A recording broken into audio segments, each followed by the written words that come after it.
Beryl is a child labor survivor from the Survivor Network, in the company of the Honorable Aziza Adjwang, who is a senior resident magistrate and deputy registrar at the judiciary. Good morning.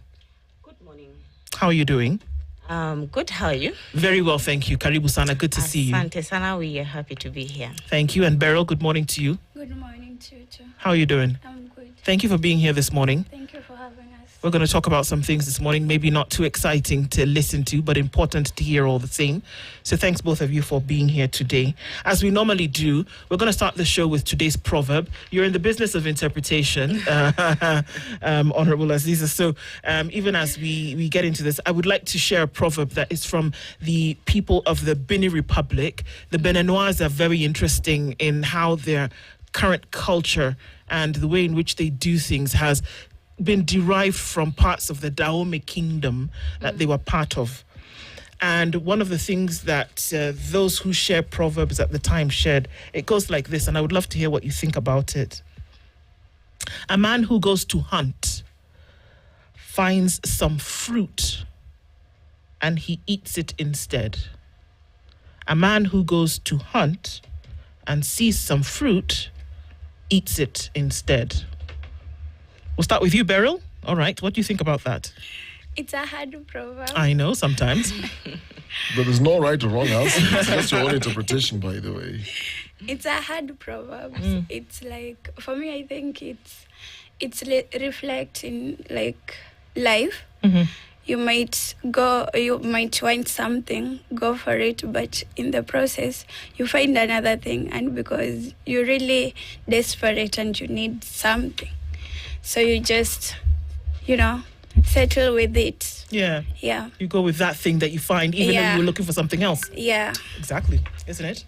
Mm-hmm. I agree. And was the man expected not to eat the fruit? Well, I wonder. In this forest, the things that happen in the forest are unknown. If you go out looking for fruits, yes, you're going to look for the fruits with the aim of eating the fruit. Mm-hmm. So it's expected that you will eat the fruit. So the man must eat the fruit. That's my interpretation. Yeah. So if you were looking for food generally and you find some fruit, then why not? Mm-hmm. Unless you were told you must come back to this house with an antelope, don't come back to this house with a mango, kind of thing. You know. Oh, yeah. But absolutely, you find other things along the way in your search for certain things. All right.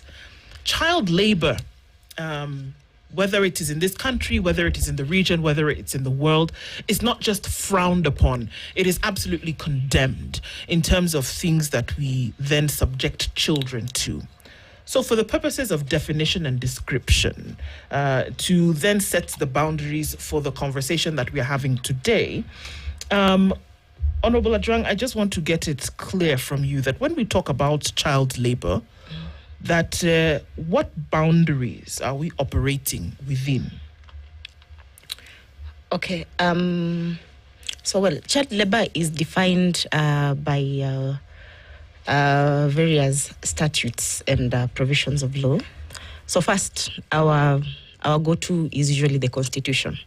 So that is what breathes life into all the other statutes. So the Constitution provides that every child has a right to education.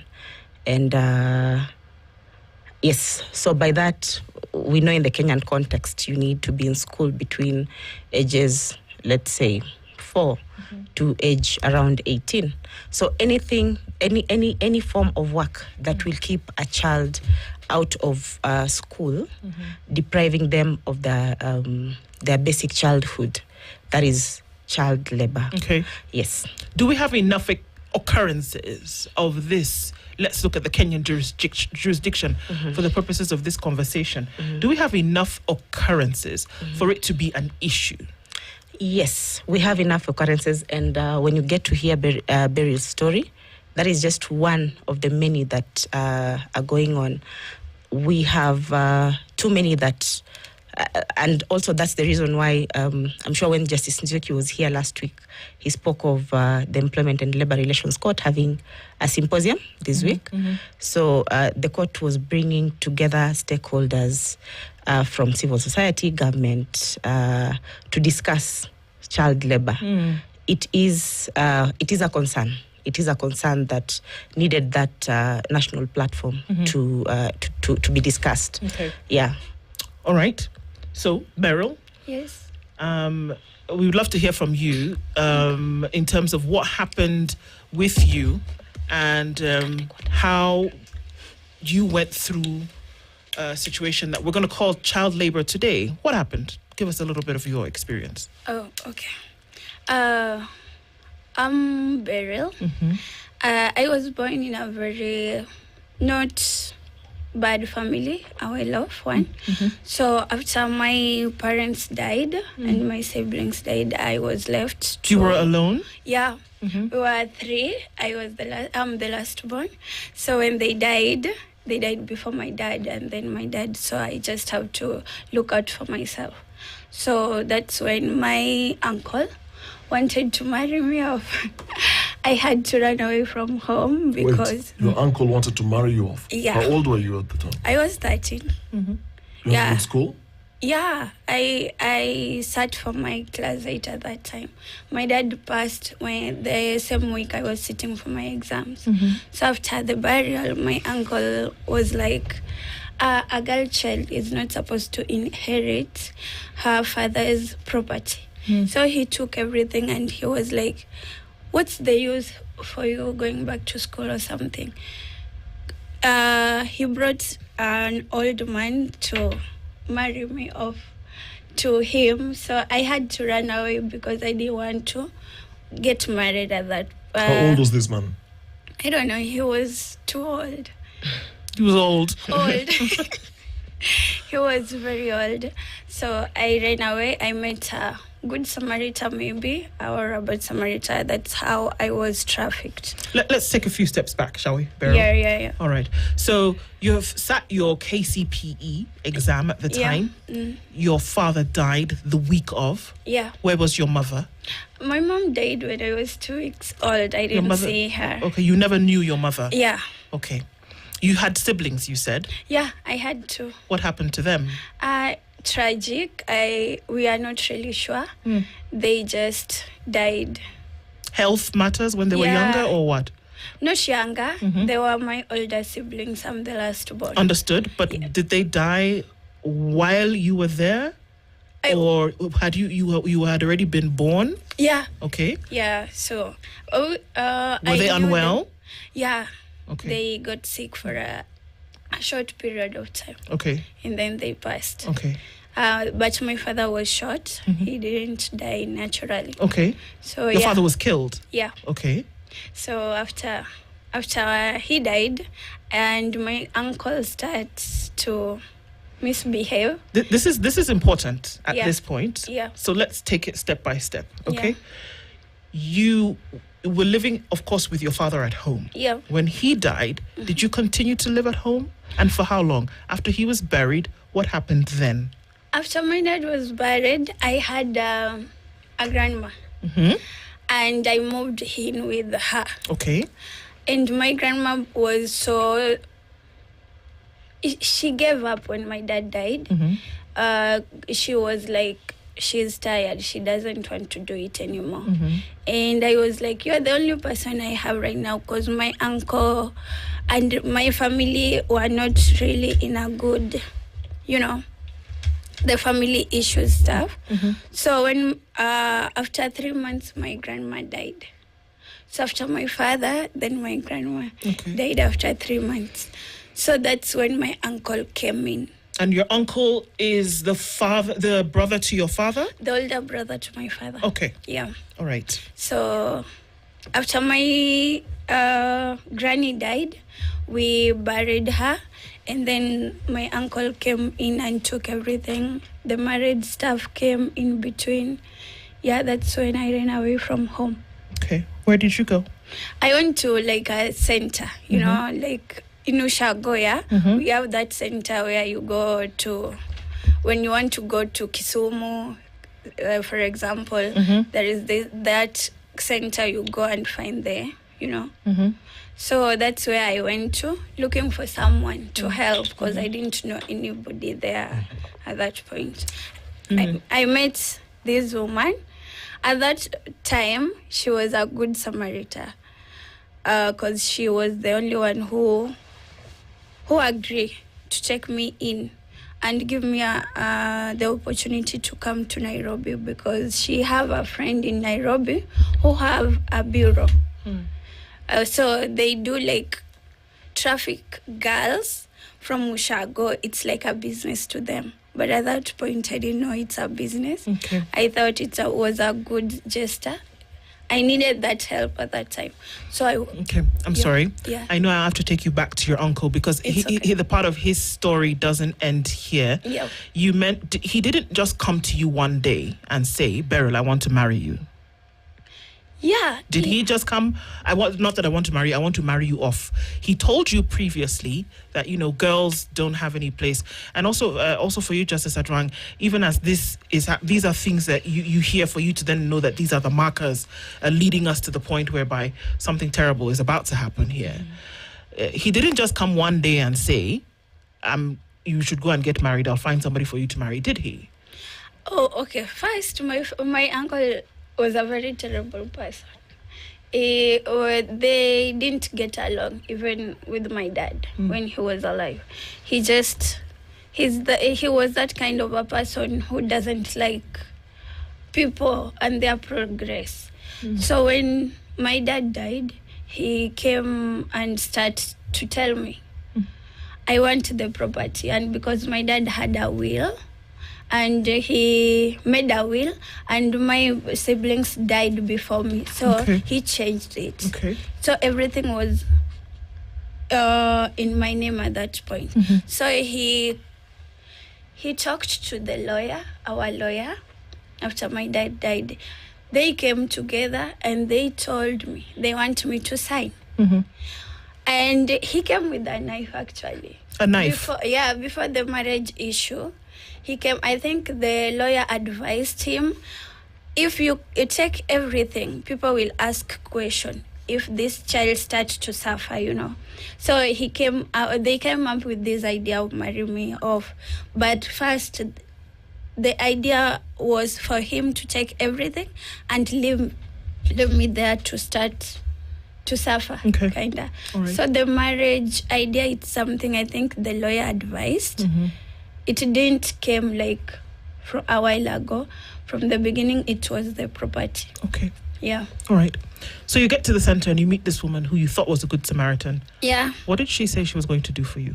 She told me, like, I can take you to Nairobi. Okay. And you can work in a household. And within 2 to 3 months, you can have your own business. I mean, who doesn't want their own business? So basically, she was telling you you're going to be a housemaid somewhere. Yeah, you will work in a house. Okay. Yeah. She didn't tell you what exactly you're going to do in this house? No. Okay. And because I didn't know much about house chores and stuff, I was in boarding school all along. So it's something new. It was something new to me. But because I really wanted something to cater for myself, somewhere I can call home, somewhere I can go to. And I found this woman, and she got this big promise and greener pasture for me. So I came to Nairobi. She talked to the bureau lady in Nairobi, and I came to Nairobi. You came alone? Yeah, I came alone. So go to this bureau. Yeah. Then what are you told? I was told to wait for clients because I was so young, and they asked for my age. I told them 13, and the bureau lady told me, you don't have to you don't say you are 13. Don't say you are 13. You will not find clients when you say you are 13. Say you are 22. It's just that you don't have the bigger body for 22-year-old. When she was telling you about clients, what are you referring to? Clients is those who want house helps. Okay. Yeah, so they come and they do interviews for girls, because there are different girls, many, big, small. So the client come, do the interview, and choose. So were you ever picked by any client? Yeah. Okay. So there is this client. They were a lawyer and a doctor. So the woman came, did the interview for everyone, but I didn't know I'm supposed to be in the interview. She called and she said, I like them young people, they don't have to give you harder time. They do what they are told.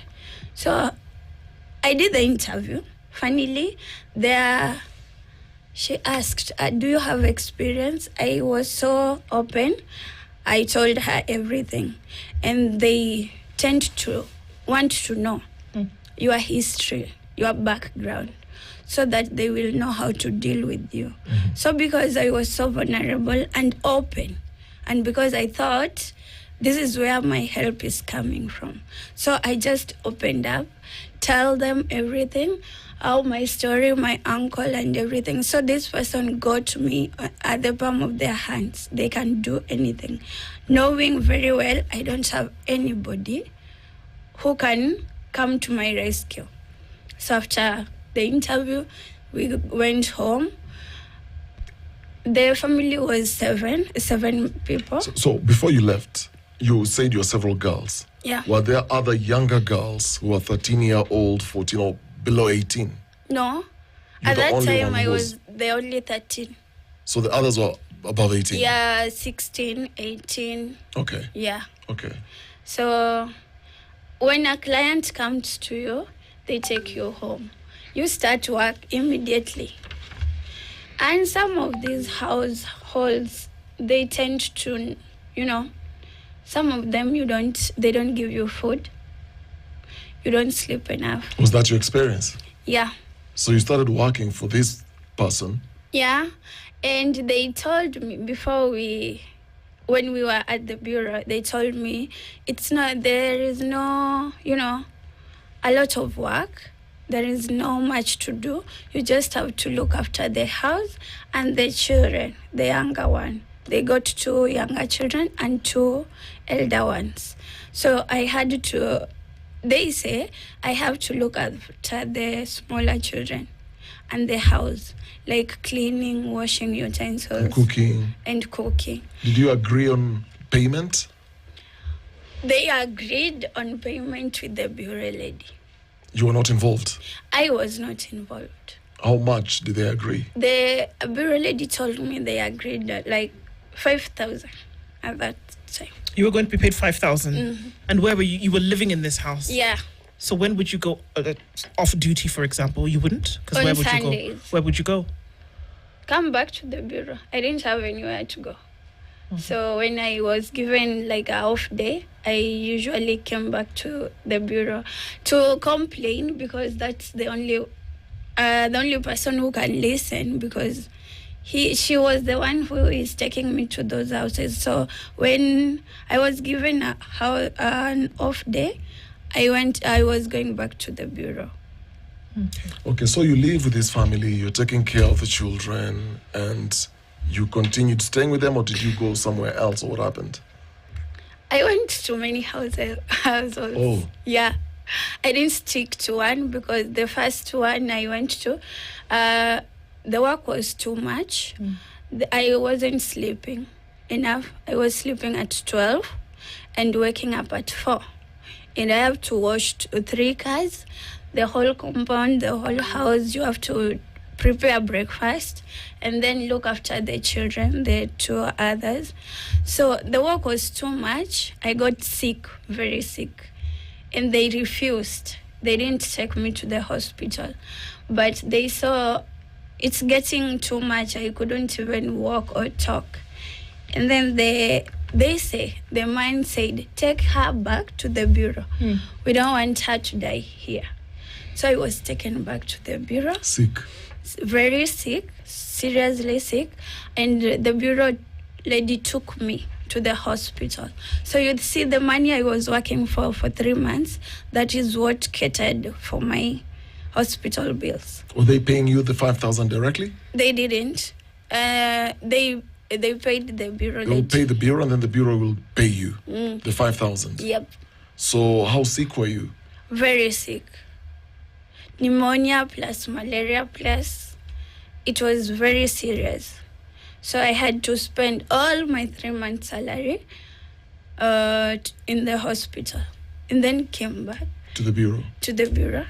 And then I have to go to another house, because that's why we are there, right? So it's a challenge. Every household got their own challenges. So you kept moving from one house to another. How many houses did you? When I look at it, it's like 10.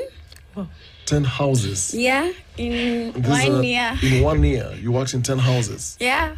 Salary was the same? No. Some households are better than others, but not really better. But if you want to look at it in a way that some are not really that toxic, but they don't treat you well. But some are really toxic.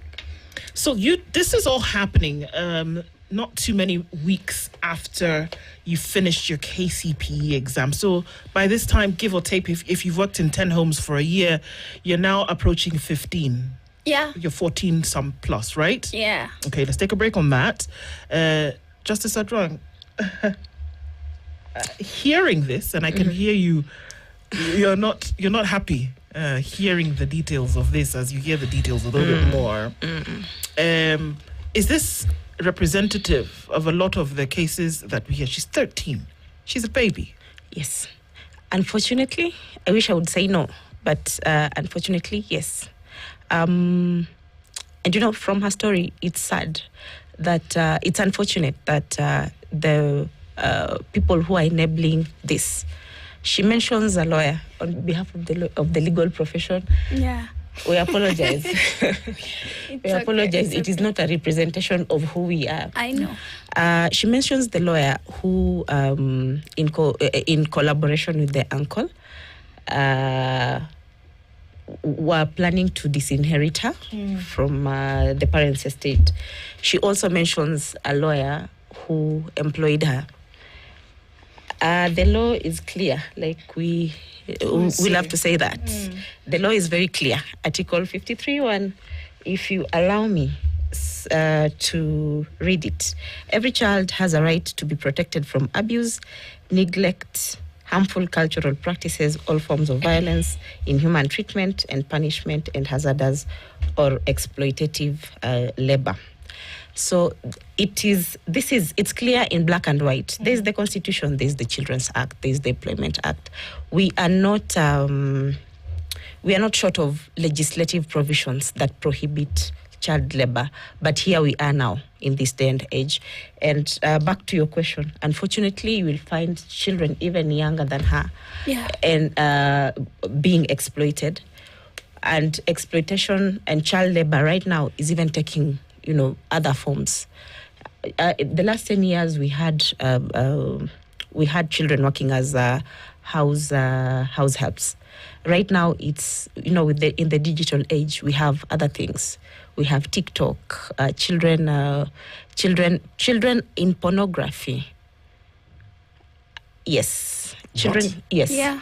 We have children in pornography, shooting pornographic videos. For who? For the perpetrators. For who? Who's doing this? Who's saying? Okay, who's saying? Do this video. Who's there's a scenario that was brought to forth.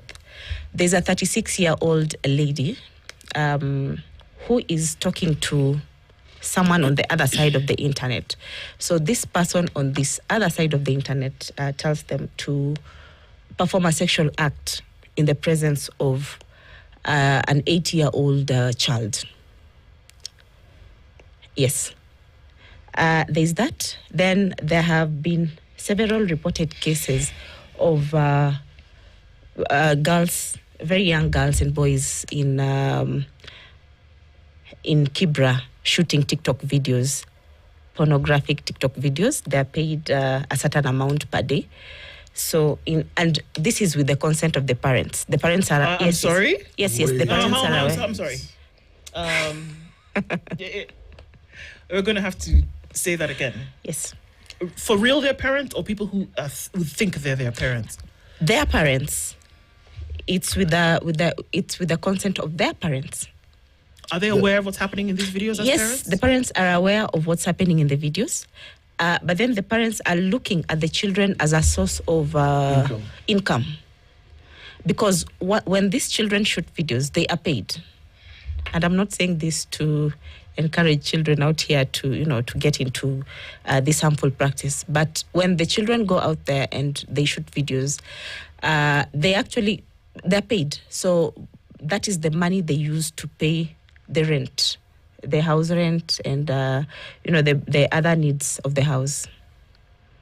Oh my God. Oh my God. Yes. We're going to hell. We are going to hell. We are going to hell. A mother and a father, they take their children to act porn to make money. Yes. And these are able-bodied parents who are able to work. Yes, these are able-bodied parents who are able to work. I'm just referring to a report that was shared.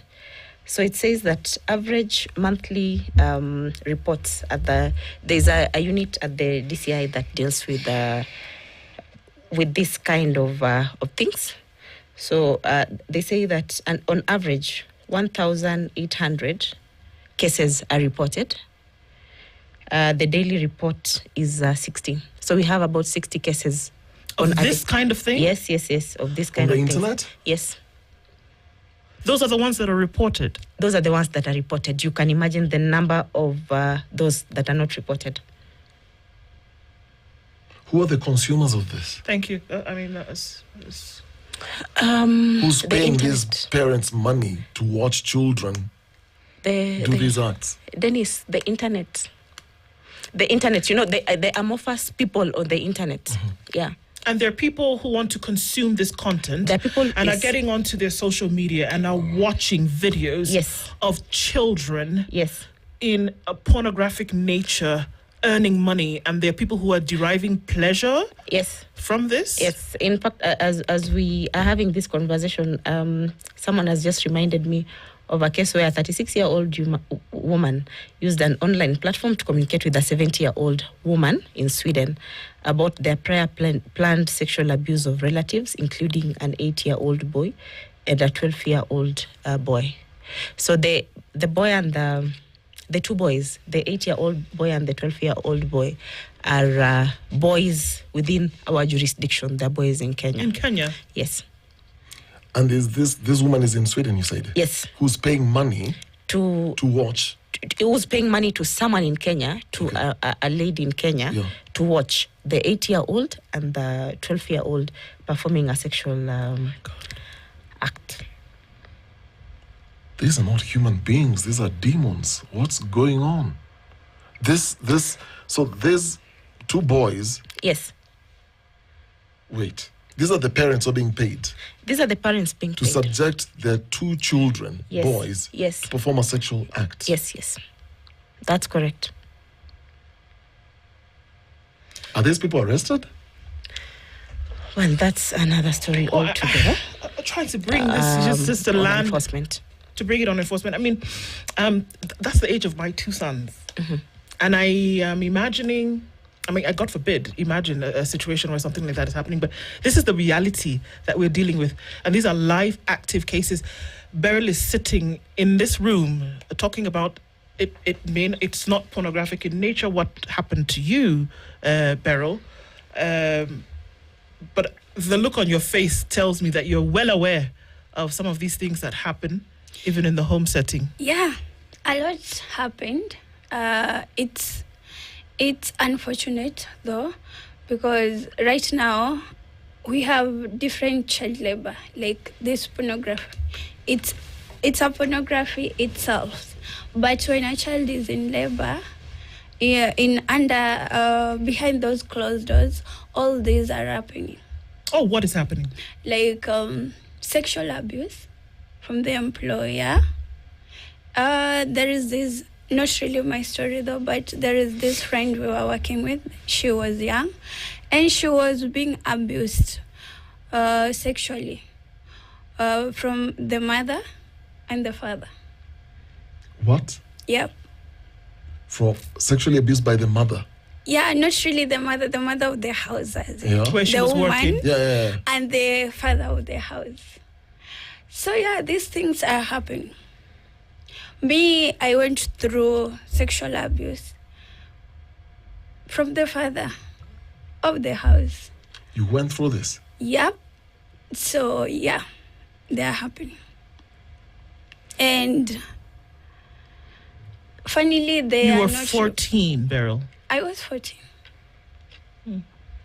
I was 14, and I can say it wasn't something I'm happy to talk about, but it happened. It wasn't a one-person thing.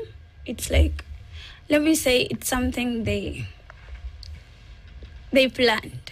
It was planned, and it was planned not only the father of the house, but the mother as well knew. In your case, the mother, Knew. your employer, I'm my employer. in this house you're working, Yeah, the mother of that house yeah, and the father of that house conspired and they abused you. yeah. They did in a way that the father of the house and 3 other friends. The mother went to Shago, let me say, and 3 other friends came over at night. And This man. Yeah, they usually do. So I didn't see anything bad.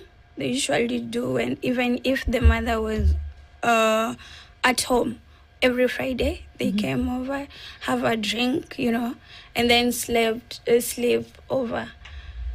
So at this particular day, the mother wasn't around. She went to Shago with her kid. They got 1 kid, and I went to sleep. It was in the middle of the night. They were drinking, chatting. Me, I went to sleep. I had a room, so I closed and went to sleep. I was called at night, 2 a.m. They called me to come and give them the glass, okay, something like that. So I was really sleepy, but I had to because they are my employer, you know.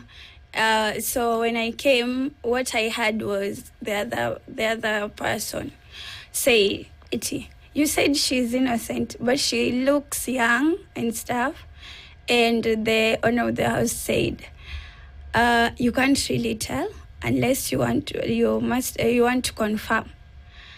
And I was so shocked. I just came out of sleep, I don't really understand what they're talking about, but in the after a few seconds, I was grabbed, and then they pinned me on the ground. Okay, Beryl, don't even go into the details. Not really. I'm not going into the detail. So that's what I'm saying. After everything, I called the woman of the house, and I told her I had really high hopes on her because I was like, if they did this, she might understand. And do you know what she said? She said, I seduced them. She didn't. She did. She said, I'm the cause of what happened because I seduced them. And she threatened. She told me, just know there is nothing you can do about it. Even if you go to the police station, we are the law. We are the one who make those laws. So I didn't really go to the police station. I just went back to the bureau. And the bureau lady worked with them. They must work together, It's for bureau lady, it's a legal job. So they must work with the police. And so now, bureau lady was like, it's my business. I can't risk it, to go to the police station. And, they are policemen. They will do this and this. I'm like, okay. So I just swept it under the rug. And now I'm a mom. Excuse me? Yeah. You're a mom as a result of that assault that Yeah. took place in that home that night? Yep. This is too much. This is just too much. That's the reality. Oh my God. Yeah. A lot is happening. Kids are suffering. It's just that. Let me ask you, Beryl. Yep. You're very articulate in how you're narrating this. Yeah. And the reason I told you don't even go into the details is because I can't manage I don't. those I details. get Right? that. It's too much for my head. Yeah. We've covered stories. We've had so many horrible stories. Yep. But just to hear you explain this and how you've been robbed of your childhood, Yeah. robbed of your education, robbed of your dignity, abused, and everything stolen from you, your freedom stolen, everything taken away from you. Yeah. You are at a point now, you ended up having a child. Yeah. He's Are you 7. okay? He's 7. You have a beautiful smile. He's Beryl. 7. You are. Yeah. He's 7 years. Yeah, he's 7. I think, despite what happened, despite the abuse, I lost hope at that point. And honestly, I looked at it in a way that if I did something, after everything, I was afraid of dying, actually. Because I was like, I had a friend who did an abortion and they died in the process. And I didn't want that at that point. I was like, I don't want to die. So I just kept the baby and continued working. I went to another household after finding out I'm pregnant. I went to another household, worked for 9 months until my due date. And then I was moved to a shelter. So it's hard as a person. It's hard. Healing, I can't really say I'm healed completely. No, I'm just learning every day to live with it. And because I have a kid and he's growing, and it's not his fault actually. It's never his fault. So I went through a lot of counseling. I'm still going through counseling, and now I'm an advocate. I'm advocating for children who is going through the same thing I went through. So it's not easy. Even today, it's never easy. So, but we have to live, right? Yeah, life. I'm tearing I here. can't believe it. It's unbelievable because I'm imagining you're here encouraging us and saying that we have to live, right? That we have to go through things like this. But then there's the law, Justice Adrang. I can't imagine the things that you've heard or the cases that are presented before your court. What does the law protect? How does the law protect children? There are too many cases. One case is too much. Yes, one case is too much. And okay, like I said, we are not short of legislation. The law outlaws child labor. The Employment Act, the Children's Act, they both outlaw they outlaw child labor. We have very many sections providing for penalties and the offences and penalties. Of course, this comes in different forms. Child labor comes in different forms. Yeah. So you can be like that, like her latest narration about the assault. That is that takes form of defilement. So that is charged under the Sexual Offences Act, which provides for very hefty penalties for that kind of offence. So, sorry, Lisa. Yes. Before you continue, Yes.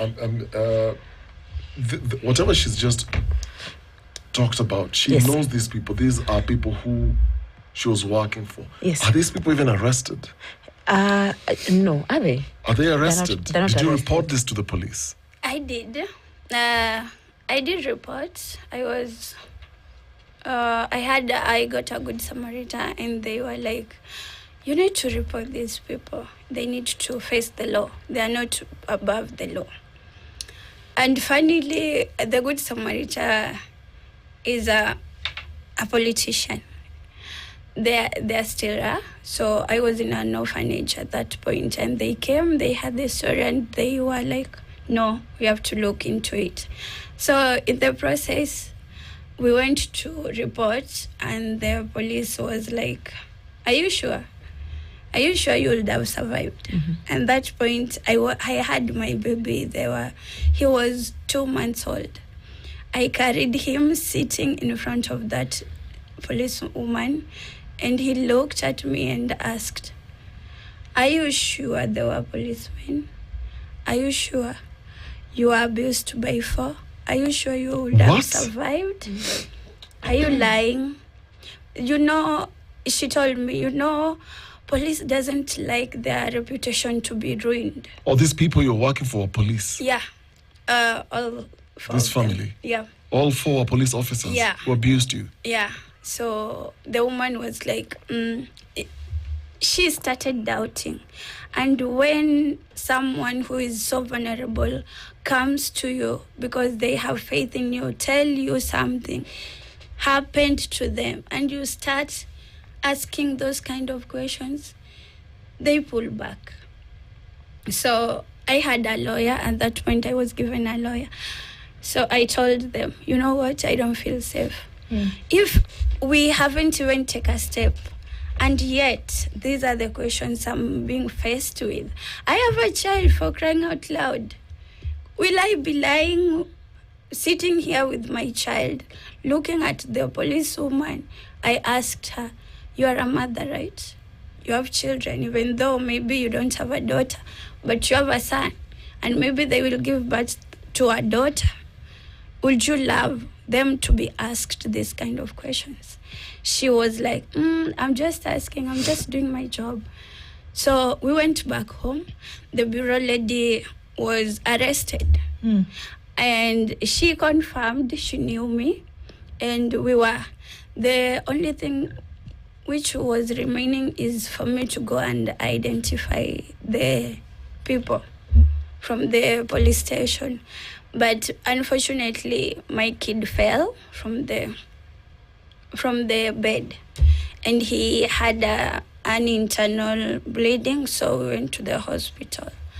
So I gave up because my kid was in ICU, and the politician and the lawyer was calling and saying, no, we can't stop the investigation. You have to come and identify. I'm like, my kid is in ICU. Are you kidding? Do you expect me to go to court while my child is in ICU? Do you even care the trauma I'm going through right now? Facing those people, I need time. There is a lot going on. And they were like, it's an opportunity. And I told them, I don't want it. If this is what comes with the justice you are giving, let it be. So I tried to report, but that's how it ended. So since then, I've not tried to report again. Honorable Ziza, there lies in the problem. We're talking about justice. Yes. You are at the end Yes. of this. Process, yeah. And she goes to report the abuse. Yeah. And she's being victimized at the police station. Yes, we are actually cognizant of that, and I think the both of you will admit, even just narrating a bad experience that has happened to you, leave alone a sexual, experience that has happened to you, is trauma enough. So I think judiciary has taken a few steps. We have specialized courts for children. Yes. We have specialized children magistrates who are now trained to handle this kind of cases, to handle children, and also taking cognizant of the fact that these children have gone through trauma, and it may be even difficult for them to testify in court. They we have now counselors in court. These are things that were never there in the past. It's progressive.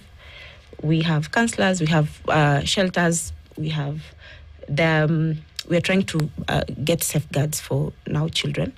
At the National Police Service, I think there is also work in progress. Yeah. There's a department that is now dealing with children.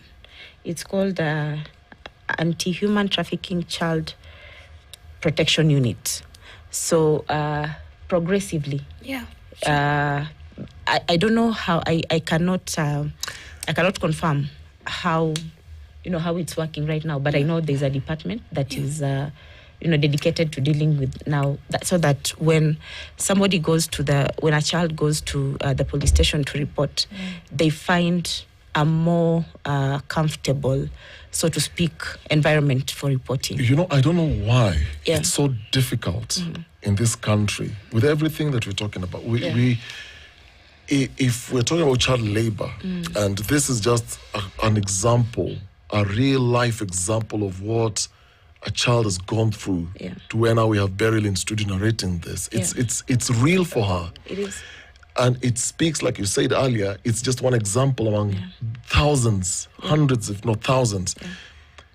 I was in India some time back, and there's something I observed. India went through a similar thing, and every country has these same issues. And one thing I spotted, and I asked somebody, what's happening here? At every road intersection in that city, there was a pink sort of structural building. And I kept asking, and it's written police, I kept asking, what exactly is this? And they said, because of the numerous cases and how then police generally, regular police, are not trained to handle our testimony and to avoid victimization, then they designated stations where women and children can go report abuse. Now, these stations, you have a trained counselor, you've got a police officers, and mostly these will be women who have gone through training, rigorous training, to understanding how then you end up talking to someone like Beryl, who's come to report, who's emotionally damaged, who's been abused. And it's difficult to even start thinking, how do you collect then evidence? They came up with that. Why is it difficult for Kenya to think progressively on how to, because these conversations around domestic violence and how women then go report to police stations and how they end up being victimized, like Beryl is saying, are you sure you are abused? How does a human being ask somebody who's been abused such a question? And we've heard these stories. Why are we not making progress with this? We have made progress. That's why I was talking about the dedicated desk at the police station that deals with. There is a gender desk. Then there's also the desk that now children, that anti-human trafficking and child protection unit desk. There's a desk in the police station that deals with this. Even at the prosecution level at the ODPP, there's also a specific desk or prosecutors that are trained to, prosecute the child cases, child labor cases. So it is it's work in progress. Progressively, I think we are picking lessons and doing the best that we can to ensure that at least children get justice. She has, maybe if I speak, I'll be told I'm speaking on behalf of government, I'm defending government. But she's working with survivors in that, she's an advocate for survivors in that space. So she can tell from where she sits and from the experiences of children who've gone through this. Since she reported, and now if there's been progress, if we are handling children better, if or are we still the same as it was when you reported 7 years ago? I think it's all, I don't blame anyone when it comes to trauma inform. Not everybody, you can go to school to be a lawyer, but when it comes to dealing with cases, you don't really know which kind of cases you will get. Like, you might be strong and stuff, and a case comes and you just broke down. you don't know how to handle it. So for me, I think we have a big progress. Now we have a desk you can go where specifically it's children's desk. People who are handling that case is trauma informed. They know how to handle children. A while back, we didn't have that. It was everybody just come, whether you are not comfortable, you want a woman to handle your case or a man, they didn't let you. They will just tell you, you write your statement, is it special more than others? But right now we have a desk. Okay. I think we have taken few steps, and we are learning still. I think we will reach there. It's a difficult Justice Thursday conversation that we've had this morning, and a bit of a cliffhanger because just from what you've also said, Justice Adrang, that there are horrible, horrible things happening. We could be sitting here now and there are children who are being exploited in a manner that is so grotesque that unfortunately we're not able to stop in the moment, but unfortunately we deliver justice after the fact. The hope is that when one is caught and dealt with, that will set precedent for these things to cease. But the truth of the matter is that we're in the belly of this thing, and that there are too many cases that are going on, and that it is more than a rallying call, that something has to be done to protect children. Because when we talk about child labor, we're talking about some serious, serious things that are happening. And unfortunately, with the consent of parents who should be the primary protector, we can go on and on. But time doesn't allow us on this show to go beyond this hour. But we can't stop talking about it because in the secrecy is where this evil is thriving. Yeah, true. Beryl, thank you for your strength and your brave courage to be here this morning and to continue talking about these things. Thank you. We can't but wish you a life better than the experience. Sorry, I have to ask this. How is your son now? He's okay. He came out of ICU, everything is okay? Yeah, but he got brain surgery. Is it brain surgery? So he still got those complications here and there. I was told the brain is still growing, so we still face challenges here and there. We are in the hospital in and out. Some seasons when it's cold, we are in the hospital, fever and stuff, but I thank God he's growing. Yeah. Well, your exemplary positivity is a lesson for us all, that's for sure. The Honourable Justice Aziza Adrang has been here also with us this morning, as well as Beryl, who've helped us with this conversation. These are the conversations we must have. And thank you for being here this morning and doing this with us. Asante Sana. Thanks, folks, for making this Kenya's biggest conversation at 10:02. Good morning.